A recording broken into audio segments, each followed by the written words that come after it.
फिर अब हम एक बच्चे को देखते हैं जिसका नाम पीटर है। वो स्कूल जाता है जहाँ हमें पता चला कि उसका कोई भी दोस्त नहीं, उल्टा उसे कुछ बच्चे परेशान करते हैं और वो हमेशा अपने में ही खोया रहता है। बेचारा अपना हर वक्त अकेले ही गुजारता है। जब वो घर आया तो वहाँ भी चुपचाप रहता है, बाहर भी कभी नहीं जाता। फिर हमें उसके मोम डैड दिखाए गए जिनकी आदत को हम समझ पाए कि वो बहुत ही ज्यादा फिक्रमंद मोम डैड है जो पीटर की हिफाजत के लिए हमेशा परेशान रहती है। तो इसी वजह से उसे घर से बाहर भी जाने नहीं देते। वो पीटर को भी यहाँ दोस्त बनाने से मना करते हैं। अब एक रात जब पीटर सोने लगा तो उसे कमरे की दीवार के पीछे से ऐसी आवाजें आई जैसे दूसरी तरफ से कोई दीवार को बजा रहा है। वो खिड़की के पास आकर बाहर देखने लगा तो उसे काफी डर लगा, इसीलिए जल्दी से भागकर अपने मोम डैड के पास आ जाता है। उसकी मोम उसे वापस कमरे में लाई और अब जब उन्होंने दीवार पर कान लगाकर सुना तो आगे से कोई आवाज नहीं आई, जिस पर वो पीटर को कहती है ये तुम्हारा ख्याल होगा और कुछ नहीं, इस बारे में इतना ना सोचो और सो जाओ। अगले दिन पीटर जब स्कूल गया तो आज उनकी नई टीचर आई थी। वो जब पीटर को देखती है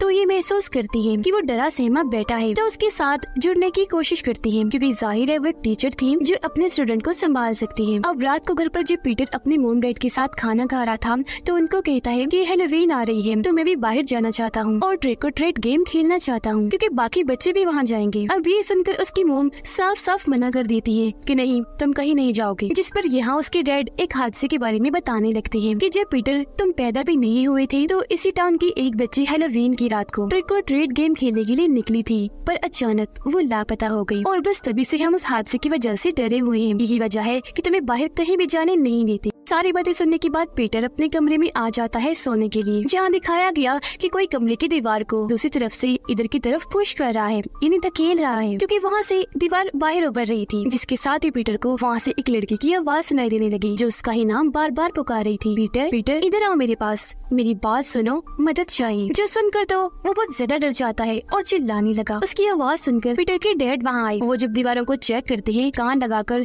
तो सब नॉर्मल ही था, कोई भी आवाज नहीं आ रही थी। और आज रात फिर से वो पीटर को समझाकर बहलाकर सुला देती है। हालांकि पीटर अभी भी काफी डरा हुआ था। अगले दिन उसके डैड सारी दीवारों के आगे चूहों को मारने वाला जहर डाल देते हैं और पीटर को कहने लगे कि शायद दीवारों के उस पार चूहे हैं जो शोर कर रहे हैं, जहर से मर जाएंगे तो फिर तुम्हें आवाज नहीं आएगी, इसलिए मेरा बच्चा अब तुम्हें डरने की कोई जरूरत नहीं है। अगले दिन पीटर जब स्कूल में था तो आज उनकी नई टीचर बच्चों से ड्राइंग करवा रही थी। पीटर यहाँ अपने कमरे की ड्राइंग बनाता है। उसने घर जैसी ही दीवार बनाई थी और उस पर लिख दिया था हेल्प मी, यानी मेरी मदद करो। एक बच्चा भी बनाया था जो वो खुद था। तो अब उसकी ये ड्राइंग देखकर टीचर काफी फिक्रमंद हो जाती है कि वो मदद क्यों मांग रहा है। इसीलिए वो अगले ही दिन पीटर के घर गई ताकि जान सके कि सब ठीक तो है। जहाँ टीचर की मुलाकात पीटर की मोम से हुई, जिन्हें टीचर का घर तक आना पसंद नहीं आया। वो उससे अच्छे से बात नहीं करती, कहती है कि पीटर थोड़ा अजीब बच्चा है, कुछ भी सोचता रहता है और फिर उसकी ड्राइंग बना देता है। तो इस सिलसिले में आप परेशान ना हो और घर तक तो बिल्कुल भी मत आइएगा। फिर उसकी मोम गुस्से में पीटर के पास आई और ड्राइंग दिखाते हुए पूछने लगी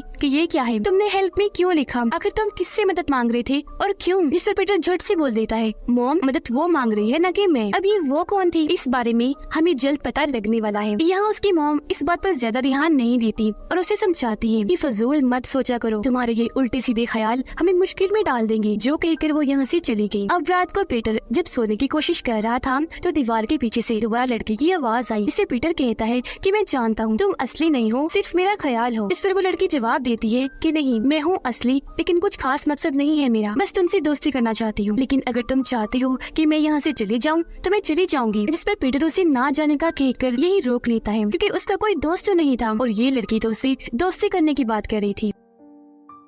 अगले दिन पीटर जब स्कूल में था तो आज सारे बच्चे पंपकिन यानी कद्दू पर हैलोवीन की ड्राइंग्स बना रहे थे। पीटर ने भी अपने पंपकिन पर काफी अच्छी और साफ ड्राइंग की थी, जिसे देखकर वो बहुत खुश हो जाता है। लेकिन तभी एक शरारती लड़का वहाँ आया और पीटर को परेशान करने के लिए पाँव मार मार कर उसका पंपकिन तोड़ देता है, जिस वजह से वो बहुत ज्यादा दुखी हो गया। घर जब आया तो रात को अपने बिस्तर पर लेट कर रोने लगता है। जहाँ तभी वो लड़की उसे तसल्ली देती है, कहने लगी कि परेशान ना हो, ऐसा एक दफा मेरे साथ भी हुआ था, तो तुम मत रो और अपना बदला लो। उसकी बात पीटर पर असर कर गई, इसलिए अगले ही दिन स्कूल जाकर वो उस शरारती बच्चे को धक्का मारकर सीढ़ियों से गिरा देता है और क्योंकि वो काफी ऊपर वाली सीढ़ी से गिरा था तो इस वजह से उसकी टांग टूट गई। घर आने पर जब उसकी मोम डैड को पीटर की इस हरकत का पता चला तो वो काफी परेशान हो गई, ये सोचकर कि इसमें इतना गुस्सा भरा है। लेकिन उसके डैड को ये हरकत अच्छी नहीं लगी तो सजा देने के लिए वो पीटर को बेसमेंट में ले जाकर वहीं बंद कर देते हैं। उसके डैड जब बंद करके चले गई तो वो वहाँ काफी बड़ा पिट यानी गड्ढा देखता है, जिसे फिलहाल जाली से बंद किया हुआ था। लेकिन लेकिन उसके अंदर एक भालू पड़ा था। अगले दिन पीटर की टीचर जब अपने घर पर थी तो वहाँ उनसे मिलने स्कूल के प्रिंसिपल आए, जो टीचर को कहते हैं कि आपको ऐसे उनके घर जाना नहीं चाहिए था। उन्हें काफी बुरा लगा है। इस पर टीचर जवाब देती है कि मुझे पीटर की फिक्र थी इसीलिए मैं गई, और मुझे तो उसके मुंह में काफी अजीब लगी। इस पर प्रिंसिपल कहती है कि अगर आपको उसकी फिक्र है तो हम यही स्कूल तक ही रख लेंगे, उनके घर नहीं जाना। उनके जाने के बाद टीचर सारे बच्चों के टेस्ट चेक करती है, और क्योंकि पीटर की फिक्र तो उन्हें पहले ही थी तो टेस्ट देने के बहाने वो उनके घर जाती है, जहाँ वो तो बेसमेंट में बंद था। लेकिन ये बात टीचर को पता नहीं थी। यहाँ उसकी मॉम डैड टीचर से बात करते हैं और हम उसके डैड का बड़ा ही अजीब बर्ताव नोटिस कर पाते हैं। वो हाथ में हथौड़ी लेकर घूम रही थी, उनकी बाजू पर चोट लगी हुई थी जिससे बहुत तेज खून निकल रहा था। पूछने पर वो बताते हैं कि मैं चीजों को ठीक करने का मुरम्मत का काम कर रहा था, बस ये चोट तब लग गई। अजीब बात ये थी कि उन्होंने पीटर का स्कूल भी छुड़वा दिया था। अब रात को मॉम पीटर को बेसमेंट से बाहर निकालकर उसे अच्छे से खिला पिलाकर सोने के लिए भेज देती है। वो जैसे ही गए, अकेले होते ही पीटर दीवार के पास आया और वहाँ खटखटाने लगता है। तब वो लड़की फौरन आई और उससे बात करने लगी। कहती है मुझे भी तुम्हारी फिक्र है पीटर, इसलिए मेरी बात गौर से सुनो। मॉम डैड से संभाल के रहना, क्योंकि जैसे वो दिखते हैं वैसे है नहीं। वो ऐसे जाहिर करवाते हैं ना कि तुमसे प्यार करते हैं, परेशान रहते हैं, पर ये झूठ है। जिसके साथ ही वो यहाँ ये राज खोलती है कि मैं भी और कोई नहीं बल्कि तुम्हारी बहन हूँ, जिसे सालों से यहाँ पर कैद किया हुआ है, और मैं कब से उस वक्त का इंतजार कर रही हूँ जब तुम थोड़े बड़े हो गए, दीवार पर लगी घड़ी हटाओगे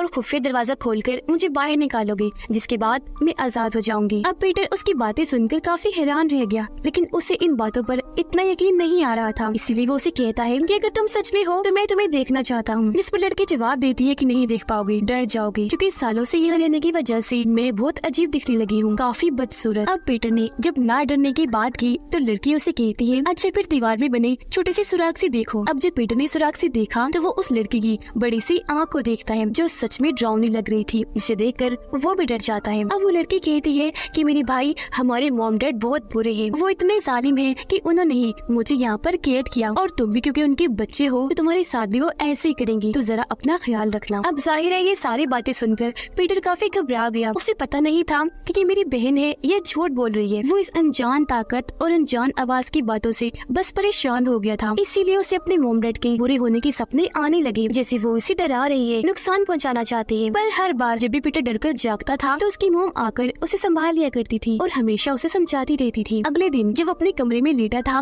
तो लड़की उससे बात करती है, कहती है मॉम डैड को तुमसे कोई काम है, लालच है, और जब तुम उनके किसी काम के भी नहीं रहोगी तो वो तुम्हें भी उठाकर या कैद कर देंगे या मारकर दफन कर देंगे। और अगर तुम्हें यकीन नहीं आ रहा तो सहन में जाओ और जमीन खोदकर खुद ही देख लो। अब जब पीटर ने जमीन खोदकर देखा तो वहाँ उसे किसी का स्केलेटन यानी ढांचा मिला। इस पर लड़की पीटर को बताती है कि सालों पहले एक बच्ची हैलोवीन की रात ट्रिक और ट्रीट गेम के लिए हमारे घर आई थी। मैंने उससे मदद मांगना चाहिए, लेकिन पहले ही मॉम डैड ने पकड़कर उसे मार दिया ताकि वो बाहर जाकर मॉम डैड का राज सबको न बता दी कि वो कैसे माँ बाप है, और आइंदा से मैं भी किसी से मदद ना मांगू, जिससे हम समझ पाए कि सालों पहले जो बच्ची गायब हुई थी वो आखिर गई कहाँ थी।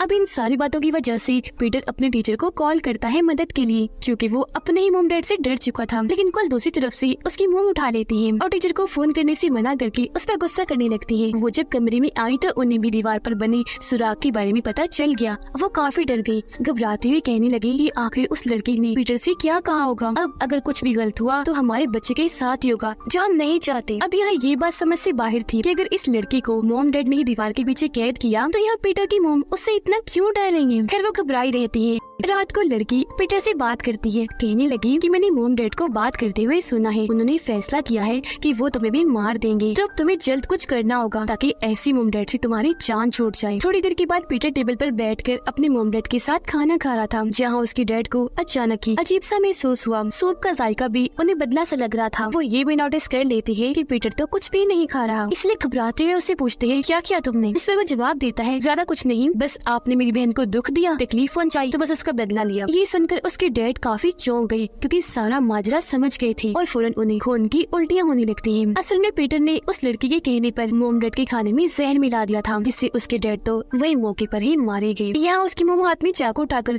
पीटर की तरफ आने लगी तो वो उन्हें धक्का दे देता है, वो गिर गई। अब यहाँ हैरान करने वाली बात ये थी कि पीटर की मॉम ने उसे मारने के लिए नहीं बल्कि उसे बचाने के लिए चाकू उठाया था, क्योंकि अब पीटर ने लड़की की आवाज पर दीवार पर लगी घड़ी हटा दी थी और वो खुफिया दरवाजा भी खोल दिया था, जिससे वो वो लड़की जो इतनी देर से मासूम बनी हुई थी, मासूमियत से बात कर रही थी जिसे उस जैसा कोई अच्छा नहीं, वो अचानक ही मॉन्स्टर जैसी आवाज में हंसने और बोलने लगती है। वो फौरन बाहर आई जो सच में बहुत बदसूरत मॉन्स्टर जैसी ही दिख रही थी, जिससे पीटर डर गया, फौरन अपने कमरे में भाग जाता है और बेड के नीचे आकर छुप गया। अब यहाँ इत्तेफाक ये हुआ कि वो शरारती लड़का अपने 3 दोस्तों के साथ यहाँ आ जाता है पीटर से बदला लेने के लिए, लेकिन घर में तो पहले ही मॉन्स्टर घूम रही थी। वो इन सबको बड़ी चालाकी से अपने जाल में फंसा कर हमला कर देती है और बड़ी बेरहमी से मार डालती है। एक के जिस्म को ही उसने चीर दिया था तो एक का सरे जिस्म से उखाड़ कर अलग कर दिया था, एक को मारकर उसकी हड्डियां तोड़कर अलमारी में बंद कर दिया था, एक को उठाकर पटक पटक कर मारा था, जो चीज बहुत दर्दनाक है। पीटर अपने कमरे में छुपा हुआ था, बचने की कोशिश कर रहा था। इन सबको बेरहमी से मारने के बाद वो लड़की दीवारों और छतों पर उल्टा चलना शुरू कर देती है, जिससे अब वो और ज्यादा भयानक दिख रही थी। अब जब टीचर को पीटर के बारे में पता चला तो वो काफी फिक्रमंद हो गई और उसकी मदद के लिए उसके ही घर आ रही थी। अब पीटर जब बेड के नीचे छुपा हुआ था तो बेड के ऊपर वो मॉन्स्टर बैठी हुई थी, जो अब यहाँ अपनी कहानी बताने लगी।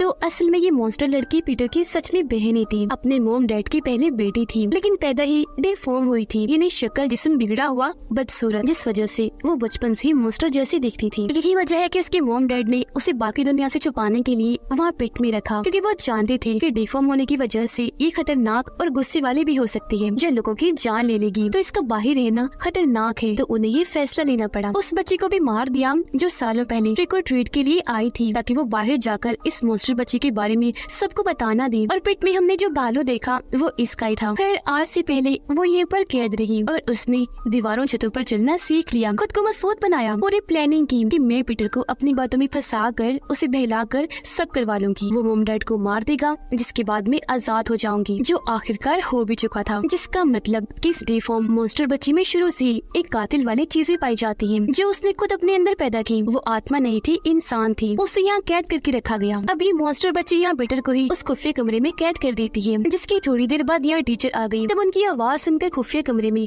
दीवारों के पीछे से वो उन्हें आवाज लगाने लगा। तब टीचर जल्दी से वहाँ आकर दीवार तोड़कर उसे बाहर निकाल ही देती है, लेकिन तभी मॉन्स्टर लड़की यहाँ आकर दोनों पर हमला कर देती है। वो पीटर को पिट में फेंक कर बाहर टीचर से लड़ने लगी, लेकिन पीटर यहाँ होशियारी करता है। वो उसके लंबे लंबे बालों को पकड़कर ऊपर आने की कोशिश करने लगा, फिर अपने टीचर की मदद से दोबारा उसे पिट में फेंक कर उसे वहाँ पर कैद कर देता है। इस सब के बीच हमने ये देख लिया कि वो लड़की असल में पीटर से नफरत करती है, हालांकि वो उसका भाई है। नफरत करने की वजह ये थी कि पीटर हर लिहाज से ठीक था, प्यारा भी था, लेकिन वो लड़की मॉन्स्टर जैसी दिखती थी। माँ बाप के उस प्यार के लिए वो बचपन से तरस रही थी, जो उसकी जगह पीटर को ही मिल रहा था, क्योंकि हर चीज की गवाह वो खुद थी, सब सुन सकती थी, देख सकती थी, जो चीज उसे बहुत दुख दिया करती थी। यही वजह है कि उसकी मॉम डैड हमेशा पीटर के लिए परेशान रहती थी, क्योंकि वो जानती थी कि हमने अपने ही घर में बहुत बड़ा राज छुपा के रखा हुआ है। असल में वो बच्ची जो यहाँ आई थी उसे मॉम डैड ने नहीं बल्कि पीटर की इस मॉन्स्टर बहन ने मारा था, तो इसलिए मॉम डैड ने उस बच्ची को यहाँ ही दफना दिया, ताकि ये बात यही राज बनी रहे, इस बारे में किसी को पता ना चले। ऐसा करने के बाद उन्होंने अपनी डिफॉर्म बच्ची को भी बेसमेंट वाले पिट में बंद कर दिया, ताकि वो पीटर को